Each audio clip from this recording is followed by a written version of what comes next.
दिवाली के बाद बढ़ते प्रदूषण को देखते हुए दिल्ली सरकार ने क्लाउड सीडिंग के माध्यम से आर्टिफिशियल बारिश कराने की तैयारियां पूरी कर ली। बुराड़ी क्षेत्र में इसका सफल परीक्षण किया गया। मौसम विभाग ने 28, 29 और 30 अक्टूबर को बादलों की उपस्थिति की संभावना जताई है। अगर परिस्थितियां अनुकूल रही तो 29 अक्टूबर को दिल्ली में पहली आर्टिफिशियल बारिश होगी। यह पहल न सिर्फ तकनीकी दृष्टि से ऐतिहासिक है, बल्कि दिल्ली में प्रदूषण से निपटने का एक वैज्ञानिक तरीका भी स्थापित करने जा रहे हैं। सरकार का उद्देश्य है कि इस नई तकनीकी के माध्यम से राजधानी की हवा को स्वच्छ और वातावरण को संतुलित बनाया जा सके। क्या है क्लाउड सीडिंग? क्लाउड सीडिंग एक वैज्ञानिक तकनीक है जिसमें बादलों को बरसाने की तकनीक की मदद ली जाती है। आमतौर पर बारिश तब होती है जब बादलों में मौजूदा पानी के कण भारी होकर बरसने लगते हैं, लेकिन यह जब प्रक्रिया प्राकृतिक तौर पर न हो तो वैज्ञानिक तरीके से इसमें हस्तक्षेप किया जाता है। आसमान में बादलों के फॉर्मेशन के लिए हवाई जहाज की मदद से काफी ऊंचाई पर सिल्वर आयोडाइड, ड्राई आइस और अन्य रसायन बादलों में छोड़े जाते हैं। यह केमिकल्स बादलों में नमी को अपनी ओर खींचते हैं और बादलों को जोड़कर बारिश की संभावना को बढ़ाते हैं। इसी तकनीक को क्लाउड सीडिंग कहा जाता है।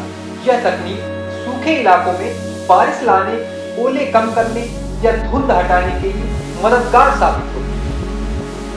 तकनीकी कैसे काम करती है? देखिए, बादलों में नमी होती है, लेकिन अक्सर वह बूंदों के रूप में नहीं गिर पाती। क्लाउड सीडिंग में वैज्ञानिक नमक, सिल्वर आयोडाइड और कैल्शियम क्लोराइड जैसे पदार्थों का इस्तेमाल करते हैं। ये पदार्थ बादलों में डालते ही पानी की बूंदों को जोड़ देते हैं। ठंडे बादलों के लिए बर्फ के क्रिस्टल बनाए जाते हैं। इसे समझने का आसान तरीका है, जैसे आप सूखी बाल्टी में धीरे धीरे पानी की बूंद डालकर उसे भरते हैं, वही काम बादल में बड़े पैमाने पर किया जाता है। भारत में कब हुई आर्टिफिशियल बारिश? भारत में कई बार आर्टिफिशियल बारिश की मदद की गई। 1984 में पहली बार भारत में आर्टिफिशियल बारिश कराई गई। यह बारिश तमिलनाडु में सूखे से निपटने के लिए करवाई गई।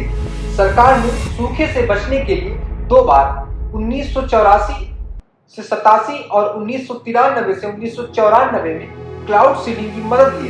इसके बाद 2003 और 2004 में कर्नाटक सरकार ने भी क्लाउड सीडिंग कराई थी। जो 2003 और 2004 में महाराष्ट्र सरकार ने भी आर्टिफिशियल बारिश कराई थी। इसके फायदे क्या हैं? यह सूखे में फसलें बचाता है, प्रदूषण कम करता है, बाढ़ नियंत्रण में मदद करता है, दिल्ली जैसे शहरों में हवा की गुणवत्ता सुधारता है, लंबे समय में कम खर्च पड़ता है क्योंकि एक ट्रायल से लाखों का लाभ होता है। वैज्ञानिक कहते हैं यह जलवायु परिवर्तन से लड़ने का हथियार है। इसके जोखिम और सावधानियां क्या हैं?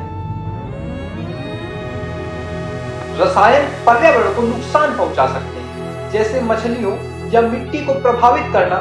स्वास्थ्य जोखिम, सिल्वर आयोडाइड से एलर्जी हो सकती है। सावधानी, कम मात्रा में यूज करें, मॉनिटरिंग रखें। भारत में IIT कानपुर जैसे संस्थान इसे संभाल रहे हैं। सफलता की गारंटी नहीं, लेकिन एक उम्मीद भरी